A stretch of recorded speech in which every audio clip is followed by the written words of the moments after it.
Alright, a very good morning. You're watching the Kokoliriko show on West Nile Television with me, Frederick Dramadri. Today is the 10th of October 2023. We are back here with the show, and remember, this is a day after the Independence Day, and there's a lot that happened on the Independence Day. Remember the arrest of the opposition leader, that is National Unity Platform, and his team, and there are a lot that happened on this day, and so many districts celebrated the day in different styles, and there are so many other things that happened over the week, and those are some of the things we'll be really deliberating on. But remember that the Independence Day was really something worth celebrating for many, but also not something good to celebrate for many also. That is dependent on how you were found, whether you were sick, whether you were what.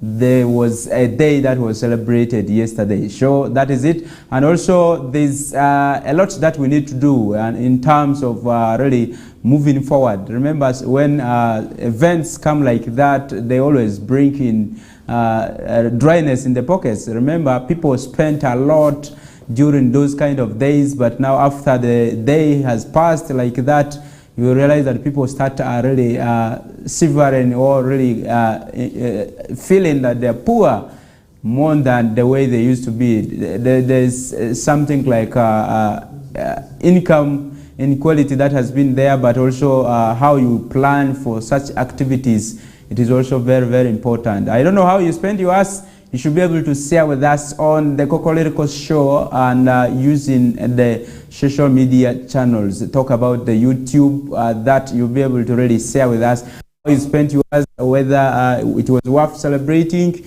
or not. We'll be also discussing this with our guest in the second hour of this show. And by 8, we should be able to usher him in and really understand how far we have gone and what we have achieved, what we have learned from the 61 years of being independent. And those are the things we want to really understand from each and every person. Even you are out there, you can contribute to this show by sending us a message through the WhatsApp platform that has been created, that is West Nile TV official. You'll be able to share with us there.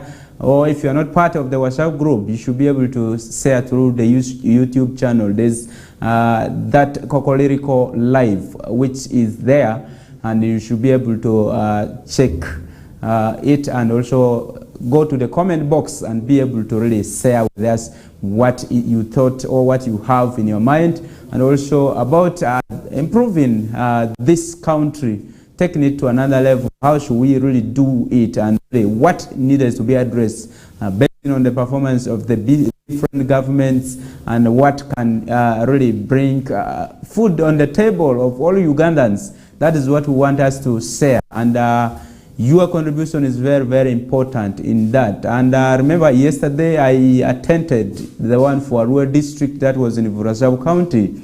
A lot of things happened. I remember yesterday the LCT chairperson took that day to appreciate the partnership with different stakeholders, starting with the head of state and the president of the Republic of this country, that is His Excellency Yoweri Museveni Kaguta. I appreciated him with a certificate, and that was delivered to the deputy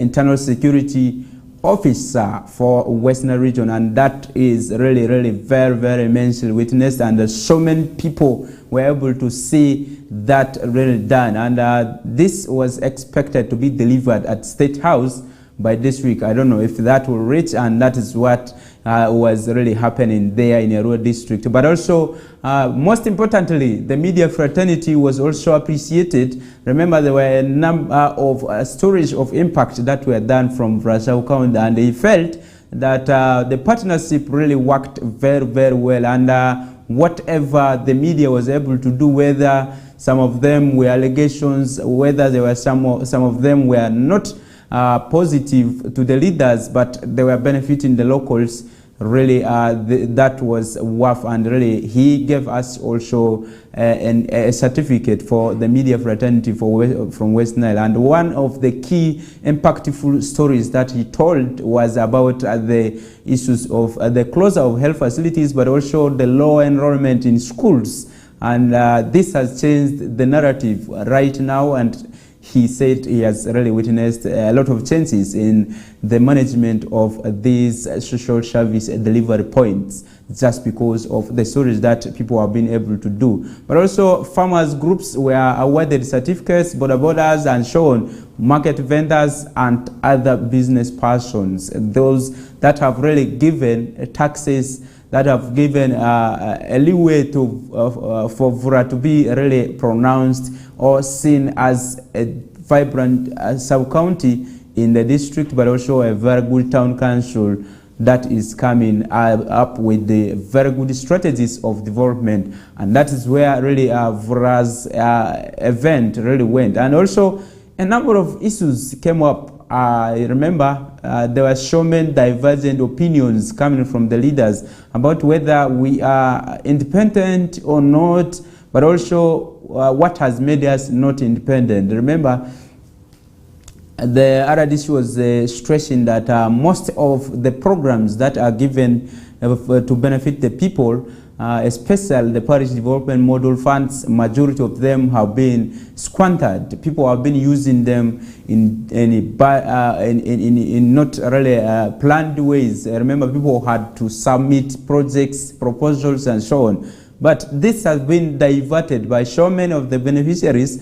He actually testified that the majority of these people, after receiving the money, those are the people you find in bars and so on, and in disco places, people who are eating the big meat in the hotels and so on. That is one thing he said that really has given headache. And because the leadership has not been working in unity, this has given a lot of gap in implementing this project. And he was asking some of the leaders, especially in the local government, to team up and really work together in order to track the beneficiaries up to where they are supposed to put the monies. And also the issues of mindset change under this program is really a very great thing that really needed to be done before even giving monies out. Actually, that is one thing that our government has tapped wrong.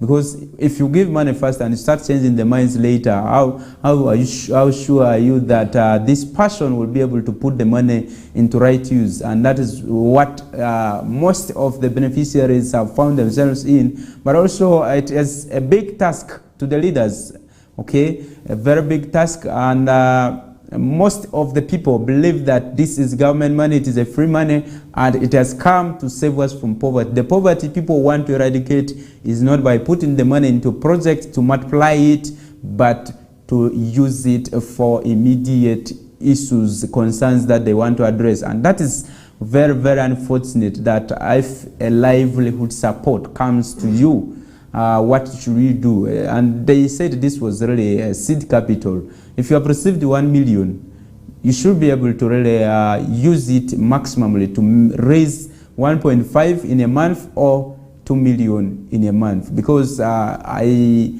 am quite sure that whatever you chose was coming from you as an individual, but also you had the passion to do that. And the barrier was you didn't have money. But now you are having money. What is blocking you from executing whatever proposal you had submitted, whatever project, whatever you felt you should be venturing in if you are given money? What is that is changing your mind from or making you deviate from whatever proposal you had put? Remember, Arua district received 1 billion Ugandan shillings under the parish development model. They have been able to dispatch out around 750 million, and they are left with 25 million Ugandan shillings. That is still in the district accounts, and that is where we have gone, and that's where we are able to see that this money really, people are not making it right use of it, and it may not have a very big impact, just like the Emioga program and the Tandikuas and those other programs like the youth livelihood that we have been really making it difficult. Just because leaders are not collaborating, they are not deciding. So time has not been given adequately to really ensure that these beneficiaries are oriented on the projects that they are undertaking. Okay, for instance, if you have taken piggery, and I don't know even how to construct a pigsty. Okay, a pigsty is the house for the pigs. So if I don't know how to even where to get food for my pigs, the pigs eat by choice. Okay, when the time to feed them comes, I'm there doing my boda and I come later on. That means I'm already failing the project. I don't know what I'm supposed to do in order to make sure that whatever I'm raising is healthy and it is worth. And that is where we have found ourselves. So leaders, let's really up our games if we want really a community that is transformed socially and economically. But also if we want to move away from poverty, let's team up and really do the needful. Remember, there were so many dignitaries that came from the Eastern Democratic Republic of Congo. The chief of Aru territory was present, and also the chief for Lugbarakari was also represented. The bishops were represented, so many of the dignitaries. But most importantly, from the Lugbara cultural leadership was the message of not selling land. People should not really sell land. People should be able to rent out. Message coming from the chief, and there are issues to do with somebody selling land and at some point realizes that the neighbor has sold his at a higher price, and the same to sell this same piece of land to another person and wants to return the money, and that brings a lot of conflict. And that's where really the cultural leaders were really stressing so hard that we should empower people to earn from the little land they have in a way that people should be able to rent out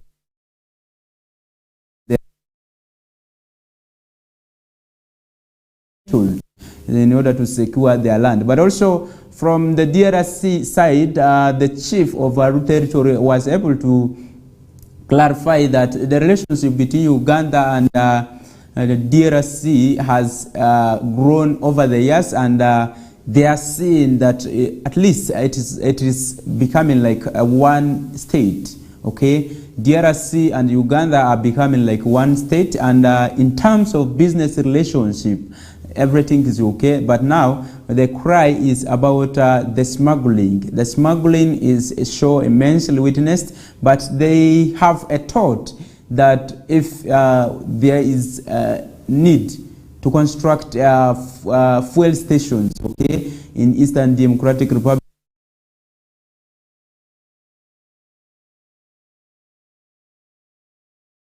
so these three are not enough, and that fuels the round tripping of fuel just around the borders. Many people go with tankers to DRC, but they retrieve back to Uganda in different ways. You know, all those other ways where they use borders to come with the fuel into Uganda, and that's a region you'll be able to see this kind of street venting of fuel, and this is something that is risky to the lives of the population, but not only to the sellers themselves. And that is where really URA has been in force trying to arrest some of these guys. He says that taken by Uganda Revenue Authority to impound this fuel on the streets is wrong, but they should make sure that the business persons should be also able to invest in constructing petrol stations in Democratic Republic of Congo, because they believe that Ugandan businessmen have bigger monies that they should be able to really invest into that. And one of the things that they were saying is technology. The techniques of constructing fuel stations is still lacking in DRC, and they feel like once people go and venture into that kind of business, it will stop these issues of fuel smuggling and also really round tripping of fuel. And that is very, very important message that comes from Eastern Democratic Republic of Congo. It's upon the countries, the two heads of states and also the two leadership of the territories and the region talk about Western region and also the territory of Aru to see that they are able to identify these prominent business persons and engage them to do that. Otherwise, this round tripping of fuel makes all these countries to miss taxing the companies that are dealing in this, because currently, if you talk about fuel transit, you realize that companies are cleared at the customs.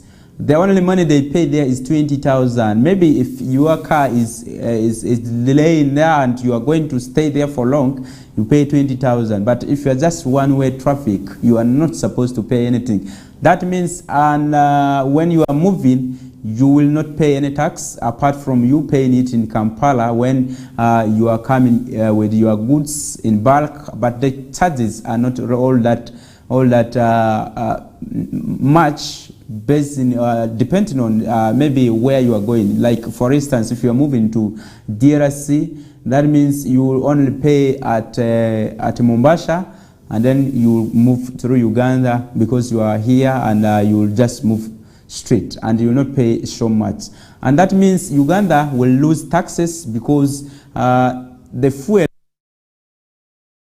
customs and is coming in a unique way. I may say in a unique way, but in a manner that is called to be illicit, where somebody is smuggling, sneaking, evading, dodging, and so on. All those terms you will use for taxes that are not being tapped by the authorities. You will realize that Uganda misses these taxes, DRC Congo misses the taxes. The two countries are not developing, but the business passions are growing, and that is one thing that is really going to affect a lot. So if that opinion or feeling by the leadership of Eastern Democratic Republic of Congo is taken in good faith, we should be able to station businesses. And they say that there's land, there's people who want to invest should be able to go and have themselves registered and they invest in those businesses. That's very, very important for us to move on. There were so many events also organized in other districts. I don't think there was a district in Western region that postponed this event. Remember in Juman district, the woman MP donated a vehicle on that day and said that is to save the mothers, and that's where they were able to really do that. And she said that most of the health facilities are still dependent on donor aid. Okay, most of the health facilities in the country are still dependent on donations. They are not really so much financed by the government. And Ababugu was speaking this in the district headquarters when they were really for the Independence Day celebrations. And she said that there's need for government to increase funding for social services. Generally, looking at health and education, these are really so serious issues that we need to tackle. Instead of investing into other programs, there's need to really tackle the aspect of life. Health and education is very, very important. Under UPE and USE, the capitation grants is shared very little. They cannot really sustain. That's why most of the schools have dilapidated structures. But now with this scrapping off of the PTA funds and other development funds that come from the parents, this is said will literally affect so much of the development interventions in these schools. But also the health facilities, most of them are understaffed, but also service delivery is not to the taste, and that's a reason for the immense growth of drug shops, clinics, and so on. And the services that are provided there are not really regulated, are not monitored, and it fears that the rate of infant fatalities will really continue to increase, but also the mothers undergoing C-section that are not really waft may be occurring just because somebody wants some money from one of the clients, and that is something government needs to foster. If we want to be independent, that is where we need to go. And also facilitating community services department is very, very important in ensuring mindset change, but also looking at the aspects of development. It all starts from the community. So the community development officers are not well facilitated. Talk about, I will pick one, for instance, the Community Development Services receives 2 million Ugandan shillings for full financial year, and this financial year he has been given 1 million Ugandan shillings and is still waiting for the other one. So how much do you think he will be able to do? He's supposed to, in this money, engage the community, engage in community barazas, and this is a district that has maybe 5 or 6 sub-counties plus 2 or 3 town councils. And how much will he spend at every baraza? But also coming to the issues of responding to emergencies. The emergencies we may talk about here, the issues to do with the teenage pregnancies, the issues of domestic violence and so on. Responding to those kind of emergencies, and you don't have where to keep the victims, is very, very difficult. And out of the 2 million, I was trying to understand his budget, how he's going to implement this money, or utilize this money to ensure that most of these things happen. Very, very miserable. And you realize that that money can even be finished in a quarter if we are ready to do the work that is delegated to these persons, especially the community development officers. This is at the district level. He has 2 million. At every sub-county, there's a community development officer. He's supposed to give a portion to the sub-counties. You have 7 sub-counties with the council. So what do? At the end of the month or year, you'll be able to just use this money in 6 months. There's nothing that is tangible. There's nothing that community is changing. There is no evidence to show that something is happening. And that is where we really need to move on with increasing our funding to some of the essential departments. Many times we are pushing salaries, wages, pensions, gratuity, and even says now youth livelihood and many other things. But if we can look at some of these other priority areas, these sectors, they are very important. They can really take us very far. But also, many other districts celebrated will not move into those very, very far and wide. Let's take a break. When we come back, we'll be ushering in our guest, and we'll be discussing a lot of issues here with him about the independence of this country, but also looking at after the independence, what is next. That's where we'll be going. Thank you.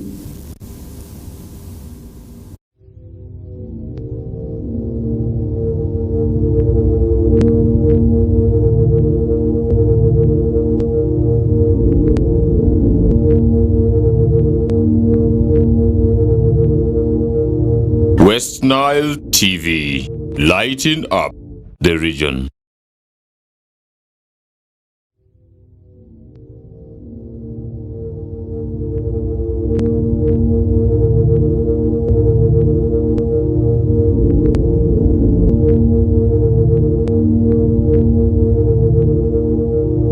West Nile TV, lighting up the region. We are the passion you've been waiting for! It's Yunus Junior Santamo! It's our league, our football, our boys, our style. Start Times UPL new season starts 15th September. Go for it! What a finish from Fukume! The Ugandan flair, Brazilian samba, Portuguese magic, the night football craze. More TV games live on Senyuka Prime and Fufa TV only on Star Times. The Star Times UPL, our league, go for it.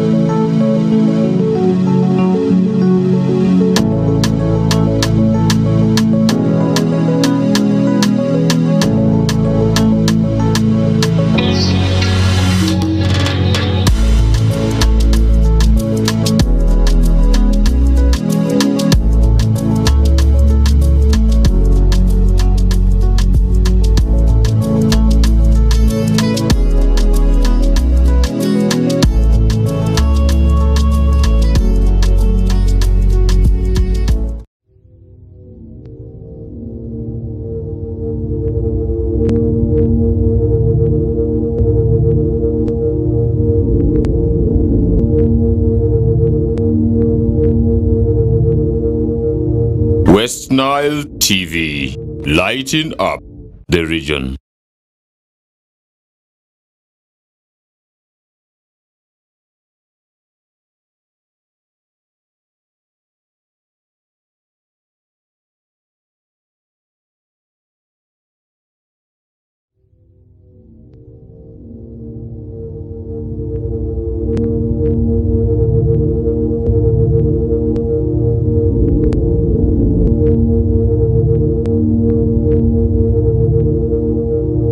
West Nile TV, lighting up the region. We are the passion you've been waiting for!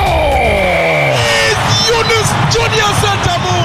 It's our league, our football, our boys, our style. Start Times UPL new season starts 15th September. Go for it! What a finish from Ashraf Kukume! The Ugandan flair, Brazilian samba, Portuguese magic, the night football craze. More TV games live on Senyuka Prime and Fufa TV only on Star Times. The Star Times UPL, our league, go for it.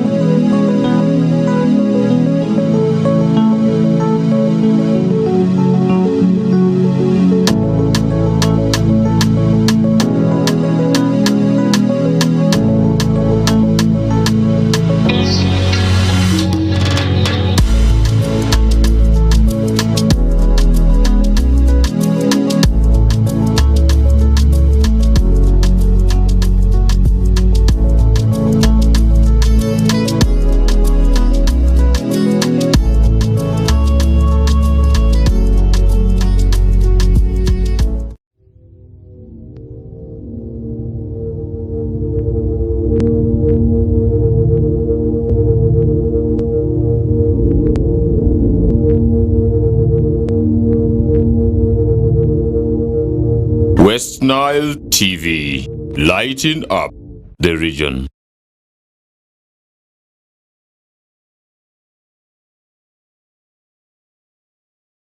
All right, welcome back from that commercial break. Earlier on, we are doing a recap of the issues that happened over the Independence Day. Remember, the opposition party, that is National Unity Platform leadership, yesterday was picked up by police just because they wanted to really prevent insurgencies that may come. Remember, there was a bishop that wanted to go and pray on this day, and there were issues of crowd sourcing and so on. Some of those things really was like a threat to police, and police came out that they are going to release them on no charges because it was a kind of preventive arrest, and that is where really we are coming from. Some of the people slept in those cells, but we are meant to understand that over 20 people were arrested under that kind of thing, but also the public relations officer, Joel Shononi, was also among those who were detained. But also moving away from that, I earlier informed you that we'll be having a guest, and I will be discussing the issues that need to be addressed as a nation for us to be independent. What are those issues if we want to move very far and to really see that the value of independence is felt by every Ugandan? What can be done? What are the issues that we can identify and really push to government to really also review? Because our opinions are very important for us to share with the government to pick a leaf on what is happening on ground, depending on some of the issues. Remember, yesterday a number of dignitaries said a lot of things, and there was one key issue that came from a student of Okufra Secondary School. This student was asking the member of parliament that they have cut-off points that are being put at A level. A girl is expected to get 1.5 free points that are there waiting for her. Where does the gender equality lie? Okay, and this is what a girl child was able to ask, that where do you leave the boy child at this moment? And this question was not answered. they decided to pay off her, and that's one interesting thing I was able to see. But those are some of the things that the girl child has really been over-empowered. The boy child has been left behind in terms of so many other aspects.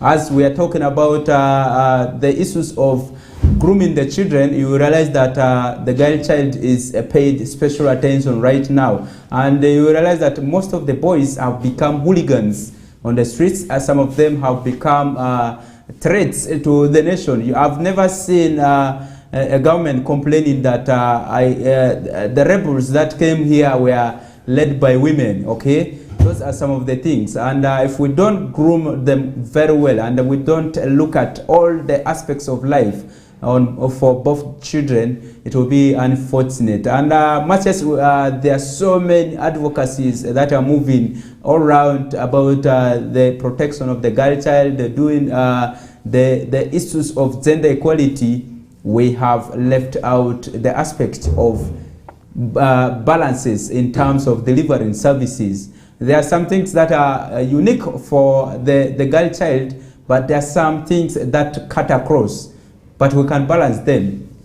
That is very, very necessary. But also, talking about other issues, talk about the issues of health service delivery. There is still concerns of regional imbalances that came out yesterday very clearly, that some regions are developing very fast. There are some regions that have not developed very fast. And in terms of social service delivery, remember, it is an entitlement for the human beings to get all access to all the social services. Talk about the recent statistics released by OESO. You realize that in terms of education, Western region, which is northern Uganda, talk about generally, northern Uganda and eastern Uganda are still lagging behind. And this is where you realize that illiteracy cases are very high, school dropouts are very high, and also the issues to do with development in other aspects. Talk about the connectivity in terms of infrastructure, roads, electricity, and also the quality of services delivered are still low in these two regions, and that is where we're coming from. Maybe my guest is already inside here. I have Angwio Godfrey, who is a city councillor at Arua City Council, and he's representing the people from Ive North. He's also someone who has a background of finances. He's an auditor and also somebody who ventures into other businesses. I may not talk about many of them, but is one of the instrumental persons who is key in advising the council on some of the legal procedures, and he has a lot to tell us about what needs to be done and what we cannot do as a country at the moment in the short term, but also in the long run. What are some of those things that we need to achieve? And you are most welcome to Western TV studios. Yeah, thank you very much, Damadri Frederick, and good morning, West Nile. It's a pleasure to be once again. All right, that is a common face now to Western television. I've brought him here the other time, and also we're talking about politics. Remember, if you watched that segment. But now we are shifting away from that. We want to look at development aspects. What is it that this country has not achieved in all these 61 years, and what is it that we could really do in order to make sure that the country is seen as an independent country? Yes, you can pick it from there. Thank you very much. First of all, I want to say happy 61st independence to all Ugandans, and especially to those who deem it fit that the independence and for all the 61 years, and they need to celebrate. And of course, as a country, this year's national celebrations were in Kitgum district, and for Arua City, I was privileged to host this event at St. Joseph's College on Bachi grounds. That's the former Manibe sub-county. Of course, one of the sub-counties that I represent in Arua City Council. 61 years, what has changed and what needs to be done? That's a very important question that every Ugandan need to ask ourselves. Given the quantitative analysis of where we are, a lot needs to be done as far as financial management is concerned if we are to link it to service delivery.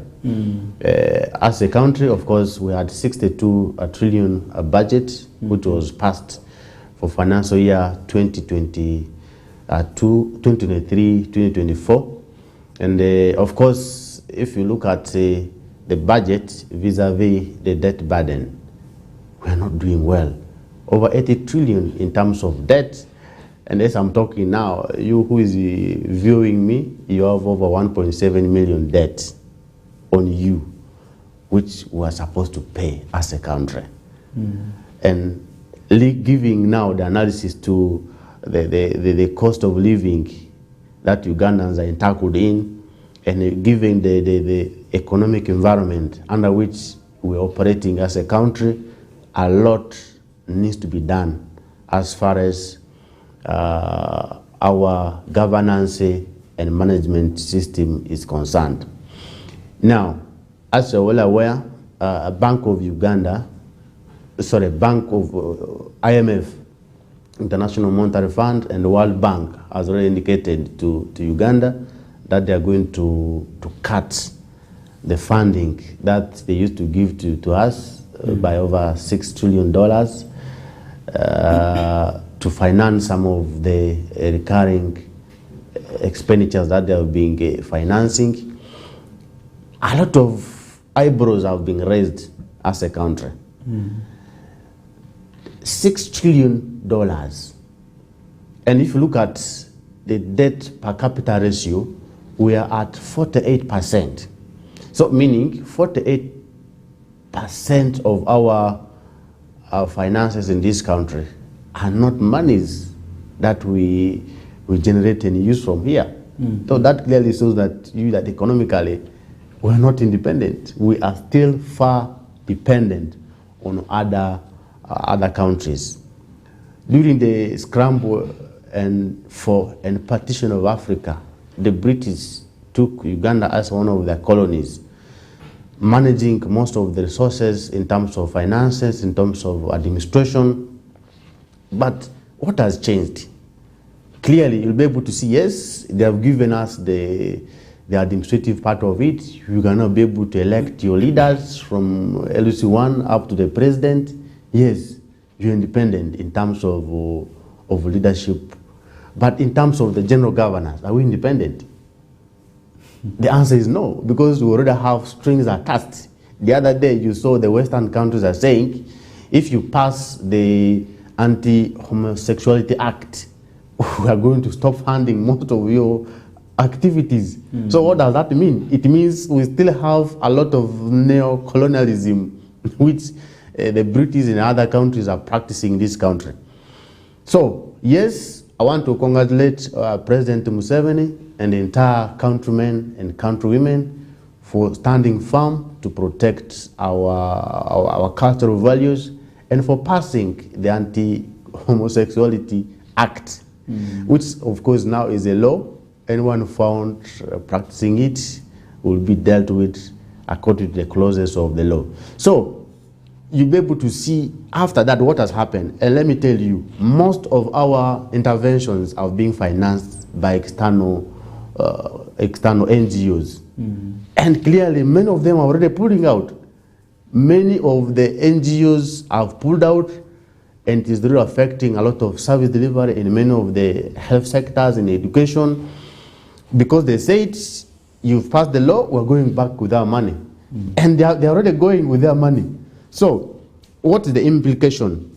Now, if they go with their money and it is affecting service delivery, the question is, as a country, are we able to close the gap of those resources which were coming in through those NGOs who now said, you've passed the law, we want to go with our money, or we are feeling the pinch of that law? Clearly be able to see that as a country, we're already feeling the pinch of passing the Anti-Homosexuality Act, which is by withdrawal of the resources by those financial NGOs. So what does this mean? it means we are not financially independent as a country. This now brings the question of what should be done. If yesterday you were eating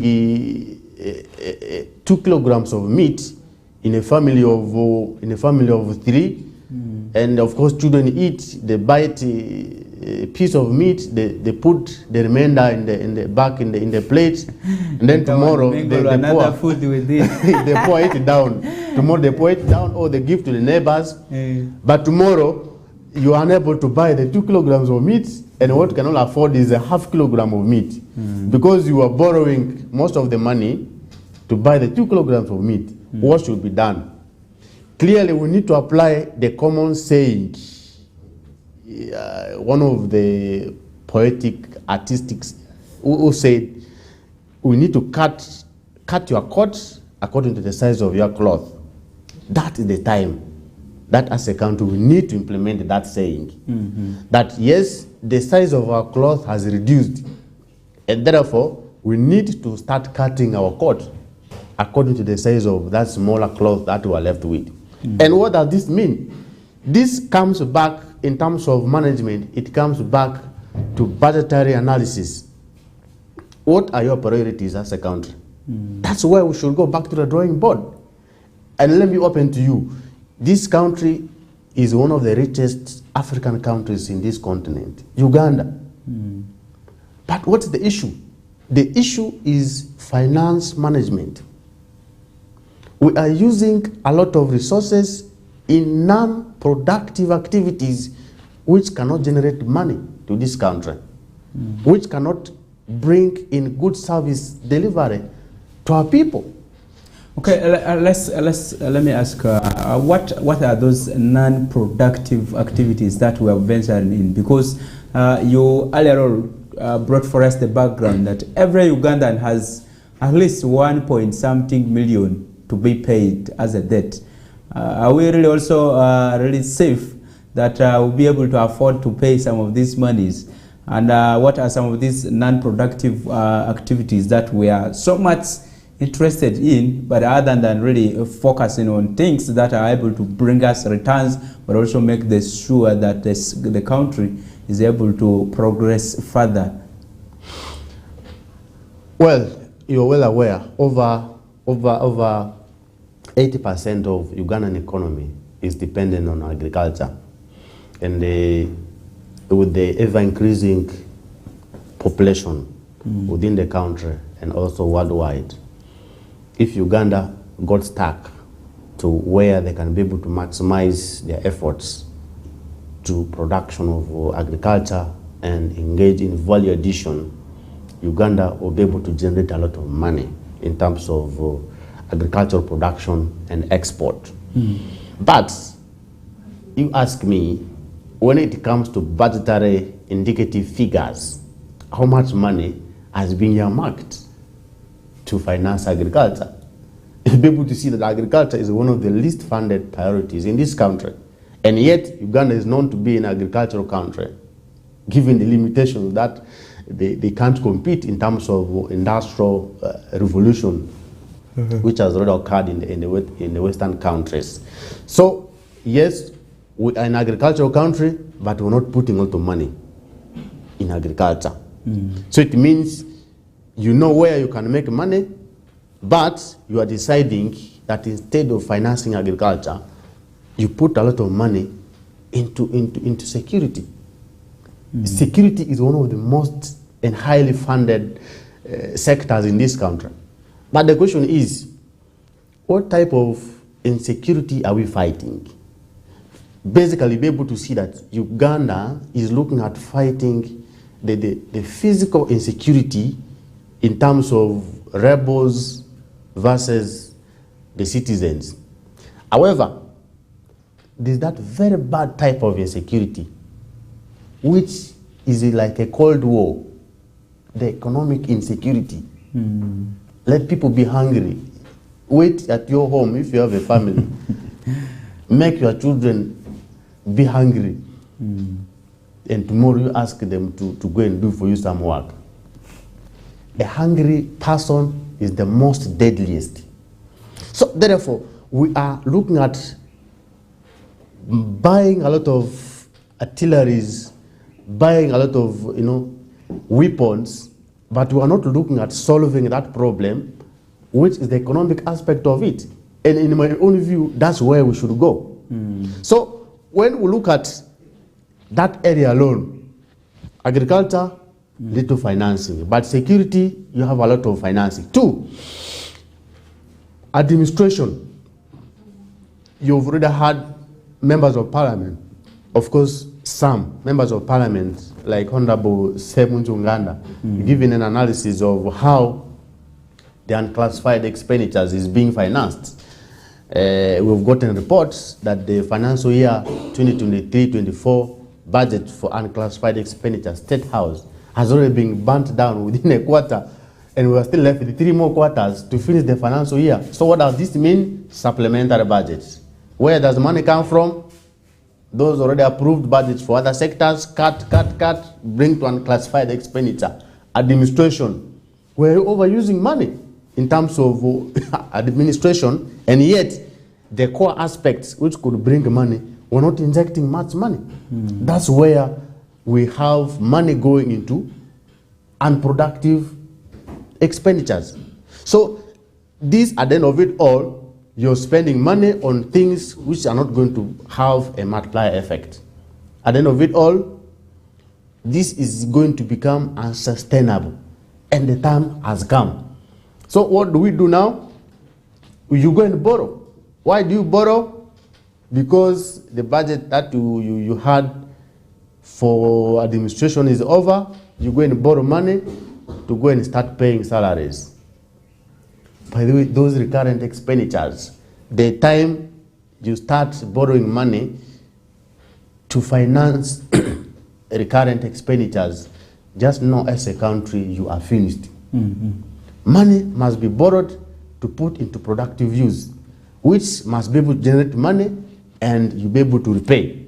So therefore, just those are some of the few areas where, in my own view, if we're able to do a proper budget analysis, we can be able to cut down what we are spending in terms of our administration. Then we put those monies into critical areas like agriculture. Agriculture is like the cash cow. A cash cow is that item in your shop. For example, if you are selling cooking oil, soap, and salt, and cooking oil moves faster than salt, then cooking oil is your cash cow in your business. So what should we do?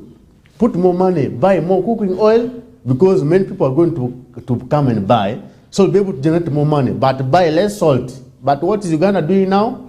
We're buying a lot of salt, which is not moving fast, and we're not putting a lot of money in buying cooking oil, which is being a lot of money.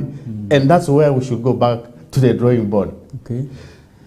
All right, those are some of the things he is sharing with me here. But economically, what are we practicing? Looking at the various interventions that have been brought, are they really holding water? Because we have a lot that government is trying to do in terms of socio-economic transformation, but you realize that the impact of what activities they are doing, they are not really felt so much in the communities. The beneficiaries, yes, they are registered, they get these monies and so on, but you don't see returns. Are we investing in a wrong area? Are we doing it the right way? And how best could we tap, especially these livelihood programs that are coming? Maybe let me pick you from there. Yes. Because there are so many of them that have come. Talk about the Paris Development Model, which is now the song of the day. Talk about Imyoga, which has become silent a bit in terms of singing. And but also talking about other programs like the Youth Livelihood, which are still existing, and also WEP that are there. And persons with disability funds, talk about the social grants, special grants, and so on. Those are that come to them. We may not talk about so much into sales because it is something intended to prolong the lifestyle of these elders. Nobody is asking for proposals from them, but it is to sustain them. We may not ask for accountability for that. But some of these aspects, really needed to be audited. But are we really getting something from the monies that are injected? Because the country is counting on billions, trillions into livelihood, but we're not seeing any change. Yeah. People are still complaining about poverty. What do you think has gone wrong with these projects? Yeah, thank you, Frederick. Let me be open to you. You may have a very good plan of doing something, but if the strategies that you lay to implement your plan are not the correct one, that plan is bound to fail on its first birthday. Then two, if you don't have a proper plan of implementing your dream, you're simply dreaming. So most of these livelihood programs in this country are dreams of someone who brings those dreams to be implemented, but not analyzing who are the critical stakeholders to take part in this planning, implementation, and evaluation. You believe with me, most of these livelihood programs in this country are going under what we call bottom-down approach of planning. So clearly, this means that these plans are mostly generated from up. And the up we're talking about is the ministries. From parliament. From ministries, someone just tells this ministry, I have dreamed of this. If we do it, it can be able to improve livelihood. The person brings it to the committees of parliament, to the floor of parliament. Parliament passes it, and then it must be rolled out into the entire country. Most of these are programs which are rolled nationwide. But the question is, why are they failing? You see, the best way for you to empower someone is to ask this person, what do you think I can do to support you to improve your livelihood? Not necessarily looking at someone and then you say, I think if I do this, it can improve his livelihood. No, that is very wrong. You ask the person. So what am I saying? Our expectation is, yes, the dream of these livelihood programs are good, but the issue is, can we have a scenario of involving the ultimate beneficiaries to participate in the planning of these programs? For example, NADS came here. They say this financial year under NADS, we are going to distribute Frisian cows that can give milk, that can produce milk, because the projection is Uganda is getting over 50 trillion of liters of milk, and the market is there in Kenya. So therefore, every farmer in Uganda must rear Frisian cows for milk. Procurement. Make sure you supply Frisian cows to all the farmers in this country. The question is, can Frisian cows do in Karamoja? Can they do in West Nile? How about in Western and Central region? Under what climatic conditions do Frisian cows survive and thrive? The following year, we're growing coffee. We're growing mango. So at the end of it all, what happened? Here in West Nile, the Frisian cows were brought for your information. And even to take care of some of those Frisian cows, some farmers were saying, even they're more expensive to take care of than to feed your family. And you better leave your house where you're sleeping so that you provide that temperature required for that Frisian cow. So what does this mean? Government ought to have asked the people of West Nile, in your locality, under your climatic conditions, what can be done to improve your livelihood? That's the question which has never been asked. NATSCAPE, they saw the hiccups and the failures. I hear they have transformed it to Operation Wealth Creation, which has also gone mute. and many other programs that you are mentioning. Now, we have the Paris Development Model, where, and let me be open, because from the time of inception of this PDM, I've been at the helm of affairs, and let me be open to you. This has been one of the most confused programs implemented in this country. From 2021, when PDM was launched, you can ask me how many times guidelines have been issued for PDM implementation. And that's one of the reasons why it's still staggering. So today, failing to adapt to some of these guidelines. Today you are issuing a guideline that, you know what, this is what you should use as districts, as city councils, to sensitize people and implement PDM. The town clerk or the cow and his team roll their team to go and do sensitization. 1 week later, you know what? No. What we said is not okay. Please, can you stop this? You now use this guideline. The question is, has this program passed through the line ministries? Did it pass through the parliament, where we have our leaders representing us, to have a second look and say, no, you see, this guideline cannot be able to help the program being implemented well. Can we adjust here? So this clearly is so that someone dreamt of PDM, just said want parliament to pass it. Now, at the time of implementation, people are now beginning to realize a lot of things. Now, it has come. People already getting the money. How it goes, time will tell. Now, one of the key pillars of PDM is on value addition. Of course, PDM generally is looking at agriculture. Agricultural production, value addition, and supply chain. That is PDM in summary for you. Now, value addition is one of the components, a very strong component of PDM, where farmers can be able to make money.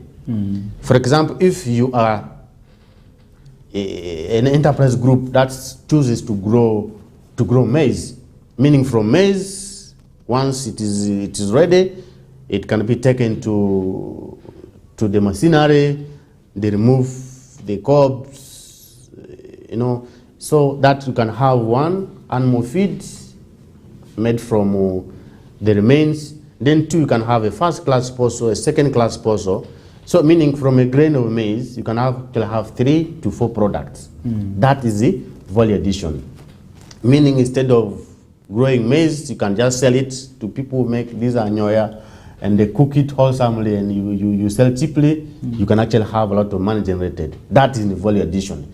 Now, you ask yourself, in West Nile, is that possible? Are we going to get any sense of value addition in terms of these agricultural products? Like from maize, from cassava, is it possible? An ordinary person will tell you the answer is no. Why? Because West Nile, 61 years down the road, is still in urgent darkness of unreliable electricity. Electricity is the life and blood of an economy if we want to have industrial revolution. Just go to Awindiri here. You have 8 billion value addition facility, which has never taken off. Why? Because of electricity issue. I sit in the committee of production and social services. We went there to see and ask why that facility is being a white elephant for all these years. The manager told us, you know what? When we switch this facility on, 20% of electricity which is produced by Wenreko, it goes to that facility. So it means you now look at the hospitals, the schools, the other sectors which may need the power. So it means 20% of the 3.8 megawatts of Wenreko goes where? To that value addition facility. So, of course, this causes shortage in electricity supply. Meaning our mothers will begin to die on ICU and many others. So, the question is, coming back to the point, is value addition practical enough under PDM in West Nile? And I must be open to the country, the people of West Nile. It is very impossible until the president and the other parts of this country sees sense that for a country to revolve as one of the, by the way, President Museveni is very key in terms of industrial revolution. He wants to make Uganda to become one of the key producers in terms of industry. But let me be open to you, until the issue of this electricity is solved in West Nile, that pillar of value addition under PDM is a very big dream, which continue. PDM is going to come, farmers are going to produce cassava, maize, bananas, sorghum, and what have you, but they are going to fail to add value to their produce. And what happens? Meaning they'll still be able to sell their produce at low costs on how they used to do it. Why? Because the factors that can influence value addition into an agricultural product are not there. And I've already told you, electricity is the key factor in value addition in the industry. So therefore, we want to see, just last month, September, Arua City started rolling out PDM. One of my wards, called Robu Ward in the former Mane Bay sub-county, was the first beneficiary. Of course, a good number of them have already gotten money. So if a farmer group already had the maize or cassava as their enterprises, so it means each farmer already has 1 million, those who were allowed to get the 1 million. We expect that, yes, with the money, they must be now preparing their land and starting their first production. Within 3 months, we expect maize. Those who are doing maize, within 3 months, we expect maize, the first lot of maize to be ready. So the question is, when they have the first lot of maize produced, how are they going to sell it? Will there be electricity to add value to it? Okay, that is a question that is for all of us. I remember under the different programs, not only PDM, the aspect of value addition facilities have been there in the region. Most of them have died. You'll remember the mango factory that was established in Yumbe is still there, but the mangoes are not there that were distributed under Operation Wealth Creation. And remember when President came into West Nile, he asked about how many mango farmers are there because he distributed mango seedlings. But I did not see hands. Maybe people are still preparing with their mangoes somewhere. But also the issues of the Agriculture Cluster Development Program, it came with the aspect of value addition. And we have so many value addition facilities in most of the districts. Talk about Zombo, Pakwach, and Nebi. And Arua district, also Maracha, that benefited. And you will talk about Koboko, Moyo, and Jumane, that especially for Western region, they benefited from this. But you realize that farmers did not even have the raw materials, okay? The raw materials, I talk about the crops that they decided, especially for Western region, what featured most was cassava production. Talk about also nuts, the groundnuts, and also the rice, which was supposed to be produced. But one of the value addition facilities that is currently working is that which you will only find in the municipality, and that is the one that is working currently at 30%. The reason is people are not producing enough, but also electricity is not constant, and they have decided to buy for themselves a generator that is bought by the cooperative, but they were able to also get some other donations from other implementing partners, especially a solar-powered system to run the rice machine. But also the one for cassava that was donated by government is still there, idle. But many of the issues have been about people not producing enough, and these machines need only sweet cassava. That's the rare thing, and that sweet cassava, people say that most times when they plant it, thieves go and harvest it before even the owners start harvesting. It has demoralized them. To the e-voter system that was deployed by government to procure inputs and sometimes supplies has not been favoring, because you order something, a different thing is supplied to you, but also at some point after ordering something you're paid, it is not delivered. Those are some of the things that have demoralized the people. So in terms of tackling the issues of socio-economic transformation, we need to look at the Industrial Revolution. What is it that we need to do as we want to strategize towards commercial agriculture? One of the issues we may talk about is value addition. Value addition does not only come about the buildings that we have, that we call as facilities for the value addition, but we need constant electricity, we need water supply in these factories, because there's one point that you'll be forced to wash some of these things and so on. They need constant water, they need enough land, they need security, but also around these facilities it should be fenced. I've seen that some of them, the chain links are already rusted because there's no one accessing these facilities now. Much as we have very powerful machines installed, but we may lose them because we're not utilizing them. The issue of electricity is still strong in Western region. We have seen that this guy who comes from the planning Ministry of Planning, that unit, he actually clearly indicated that West Nile will fully be connected and all the districts will be able to get power by 2025 June. So that is it.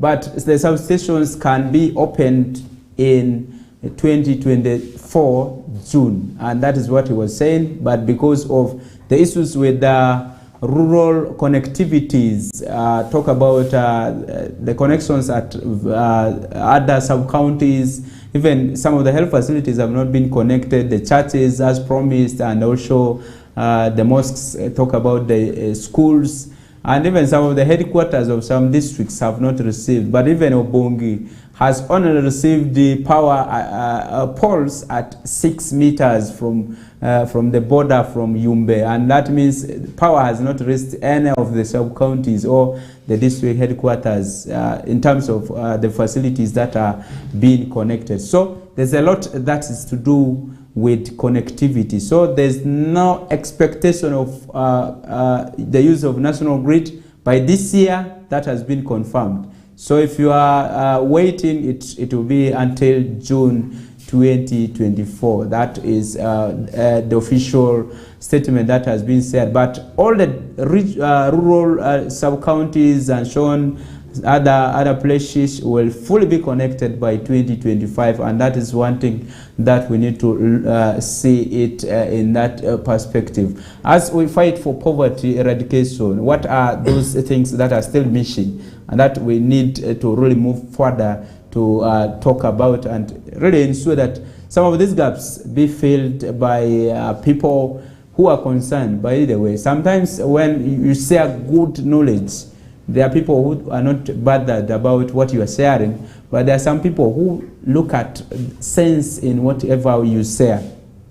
Okay, if you are talking to someone and somebody looks at you and you look at him, you feel like he's listening, but he's not hearing. That's one thing, and which he may not be understood. You don't know what is there in the mind, but if whatever you are able to say is able to have an impact, you are such an important person, and that's why we have you here. And let's deliberate on some of the gaps that we feel we are not achieving in terms of economic development, the economic growth that we have in this country. Remember, we are at 5.5%, contrary to the 6% that we had targeted last financial year. Yeah, of course,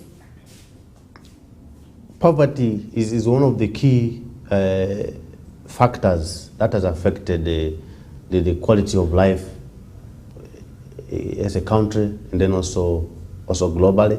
But in eradicating poverty, we need to first underscore what are those parameters which bring in to aspect of a person to be poor, and what ought to be done, and what are the roles and responsibilities of the different stakeholders.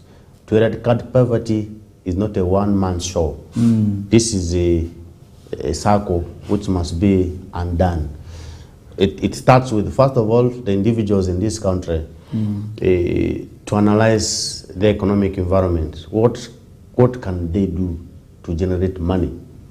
Basically, to undo poverty, you need money. You need money, first of all, to be able to finance your daily expenses as an individual, as a family. Then two, you need to have money that you can save to invest. Because by the time you only engage in hand to mouth, meaning what you generate today is only used to sustain the family, and then tomorrow the hustle begins again, then you're not taking any step as far as eradicating poverty is concerned. So one, as individuals, we need to venture into activities which can bring in more money. Two, we need to start the aspect of saving culture among ourselves. I want to appeal to the young people of this country. We are the majority. Over 75% of the now over 47 million Ugandans in this country, we are the majority. And many fingers have been pointing at us as being extravagant in our spendings. And many of us have a slogan of you eat what you've earned today, and tomorrow will cater for itself. So in Kiswahili, some of they say that kula yote weka akili. If you don't know Kiswahili, that you eat all, but you leave your mind to generate money there. So tomorrow you also begin to hustle. But another Kiswahili says kula tano weka tano. Meaning if you get 10,000 today, maybe you're a border man. You've been riding the whole day, or you're working in a site, or you are doing any kind of work, or even those of you who are working in the studio, at the end of the month, if you get 50,000 at the end of the month, then you should be able to at least save 25,000 apart. Then you can budget for the other 25,000 to finance the other expenses. So by the time we engage ourselves into the culture of saving, we are on a sure track of eradicating poverty. So meaning you can now be able to use that saving instead of only coming to work here on West Nile TV. You can start a side business. You can start a side business, maybe farming or any other business. So that will also be able to generate for you more money. So by the time the stream of your income flow is higher than the stream of your income outflow. In finance, we call them cash inflow and cash outflow. If your cash inflow is more than your cash outflow, just know that you're on path, you're on the track of eradicating poverty. Anything that comes on your way, you will be able to finance it. So that there's this common aspect. People say people who are becoming wealthy are the people who are stingy, who are mean, and so on. Is that true, or that is another character that is just coming? I don't know the modern era. I don't know the parameters they are using to describe the level of stinginess. But let me be open to you. Investing needs a lot of sacrifice. It means you must be able to forego certain things. Can you imagine? You get 10,000. You've worked the whole day. You've got 10,000. And of these 10,000, of course, you needed to put back that money into your body. The energy that has worked must eat. Yes, the Bible says that. But the issue is, what does the future hold for you? So therefore, it means to save is a sacrifice. So therefore, if someone says those who have become wealthy at one point they were stingy, I can agree. They were stingy because they said, I must sacrifice and save this money. Or you get 10,000 and your friends say, let's go for outing. Vinka is in town, can we go for outing? But what are you saying? But what is my plan? The plan is what? I need to save. When you go out with your friends, a friend is saying, you round this table. When the table is rounded, maybe that's a full crate times 5,000, those places, and you can know how much that is. But you who is saying, for me, my plan is not only to spend this money, but to invest in business. So instead of rounding the table, what do? You can get a 1, a 2, and then you keep sipping slowly. As those who are rounding tables continue doing so, at the end of it all, you also get the satisfaction. So yes, you who is taking 1 or 2 bottles, someone can say, this guy is a very stingy man. But he or she does not understand what you are aiming at. So that stinginess in a short run will actually pay off. Okay. The fact is, those people whom you have seen today are doing well in business. These are people who had foregone so many of the luxury in those days. Why? Simply to save money, to invest in activities. Okay. And many of them are going to tell you their stories. So it therefore means, yes, save, invest, you are going to reap. Then that was on a personal basis of poverty eradication. Yeah. Ensure you have many streams of income inflow, but outflow, please, can you close? Make sure that you don't have a lot of holes that you leave for money to flow out, but make sure you create a lot of holes for money to come in. That is where you're going to have financial independence. Then as a country, I've already told you, the sure way of eradicating poverty as a country is to, first of all, analyze our budget expenditure, the cost-benefit analysis. So it means as a country, we must be able to make sure that the resources that we have, we must be able to spend less of it, but invest more of it into productive activities, which in future will be able to generate a lot of income. So when I try to check in by 2022, the GDP per capita income of Uganda is at around $964. That as a country. So it means the per capita income is, if you have all the monies in this country, you divide it according to the number of people. How much can every person get? That's the GDP per capita income for yourself. So meaning by the time you have a lot of money which is distributed to individuals, so it therefore means we as a country we're on a track of distributing poverty. But 2, we also need to have the regional balance. On 2nd of May 2021, National Planning Authority and the Ministry of Local Government invited the new councillors of the new cities for a meeting. And when they were displaying the track that is following the development in this country, you'll be able to see that the regions, the central region, the western region, the grid along which the development lies is higher than the regions in the Karamoja sub-region, northern Uganda, and West Nile. As you know, by 2014, West Nile is the second poorest region in this country. Now, when you analyze what are those regional imbalances that might have caused underdevelopment in these areas, the points are clear. We have a gap in infrastructure development. The roads, the electricity, these are streams that move economic development.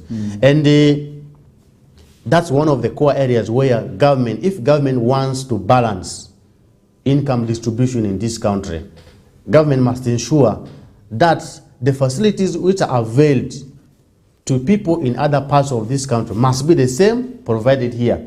That's where we'll be able to have a balance in terms of resources. Okay. 2,